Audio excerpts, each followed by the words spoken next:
Canadian Rocky পর্বতমালার হৃদয়ে আলবার্টার বিখ্যাত আইসফিল্ডস পার্কওয়ের পাশে অবস্থিত এক অপূর্ব প্রাকৃতিক বিস্ময় পেইটো লেক।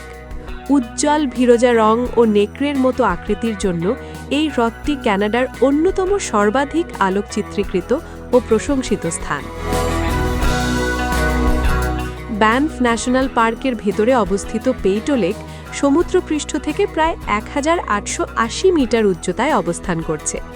এই হ্রদের প্রধান জলসূত্র হল পেইটো হিমবাহ, যা বিশাল ওয়াপটা আইসফিল্ডের একটি অংশ। হিমবাহ গলে যে পানি নেমে আসে তাতে থাকা সূক্ষ্ম শিলাগুড়া বা রক ফ্লাওয়ার সূর্যালোক প্রতিফলিত করে হ্রদের পানিকে উজ্জ্বল নীল সবুজ রঙে রাঙিয়ে তোলে। এই রং এতটাই উজ্জ্বল যে অনেক সময় তা কৃত্রিম বলেও মনে হয়। এই হ্রদের নামকরণ করা হয়েছে বিল পেইটোর নামে। তিনি ছিলেন এক বিখ্যাত পর্বতারোহী, গাইড ও শিকারী এবং ব্যানফ অঞ্চলের ইতিহাসে এক বর্ণাঢ্য চরিত্র।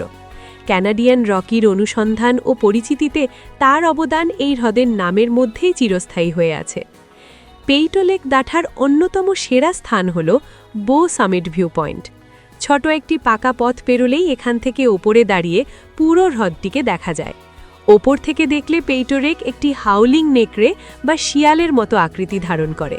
চারপাশে ঘন চিরসবুজ বন, খাড়া পাহাড় ও তুষারাচ্ছাদিত শৃঙ্গ এই দৃশ্যকে আরও মহিমান্বিত করে তোলে।